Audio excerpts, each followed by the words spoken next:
চিংড়ি মাছের একটা জনপ্রিয় রেসিপি হলো চিংড়ি ভুনা।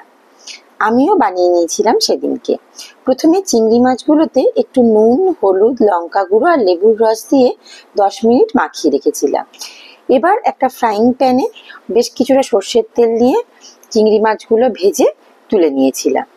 এবার ওই তেলের মধ্যেই আরো বেশ খানিকটা তেল দিয়ে বেশ কিছুটা কুচনো পেঁয়াজ ওর মধ্যে দিয়ে গ্যাসটা মিডিয়াম টু লো ফ্লেমে রেখে ভাজতে শুরু করলাম। এইদিকে বানিয়ে নিলাম ভুনার জন্য একটা মশলা। এই মশলাটাই ভুনার টেস্টকে অনেক গুণ বাড়িয়ে দেয়। একটা শুকনো খোলায় 1 চামচ জিরে, 3টে কাশ্মীরি লঙ্কা, 1 চামচ গোলমরিচ, 3 টুকরো দারচিনি, 5টা এলাচ, 3টে লবঙ্গ, 3-4টে কাবাব চিনি আর 1 চামচ ধনে দিয়ে ভালো করে ভেজে গুঁড়ো করে নিলাম।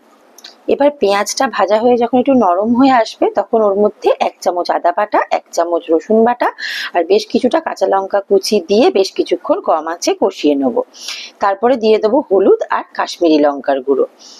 তারপরে কিছুটা টক দই একটা বাটিতে ভালো করে ফেটিয়ে নিয়ে ওর মধ্যে ওই শুকনো গুঁড়ো মশলাটা ভালো করে মিশিয়ে যখন দেখবো একটু তেল ছেড়ে এসছে মশলা থেকে তখন এটাও মিশিয়ে দেবো, দিয়ে কম আঁচে বেশ কিছুক্ষণ কষতে থাকবো। যখন একটু তেল ছেড়ে ছেড়ে আসবে তখন দিয়ে দেবো পরিমাণ মতন নুন। তারপরে আরো কিছুক্ষণ জল দিয়ে দিয়ে 2-3 জল দিয়ে কষতে কষতে যখন দেখা যাবে পেঁয়াজটা প্রায় গলে এসছে, মশলাটাও একদম কষে গেছে, তখন ওর মধ্যে চিংড়ি মাছগুলো দিয়ে ভালো করে যখন গা মাখা মাখা শুকনো হয়ে আসবে ওপর থেকে কাঁচা লঙ্কা কুচি আর ধনেপাতা কুচি ছড়িয়ে নামিয়ে নিলেই রেডি হয়ে গেল টেস্টি টেস্টি চিংড়ি ভুনা। রেসিপিটা তোমরা কে কোথা থেকে দেখলে আর তোমাদের কেমন লাগলো কমেন্টে অবশ্যই জানিও। Thank you.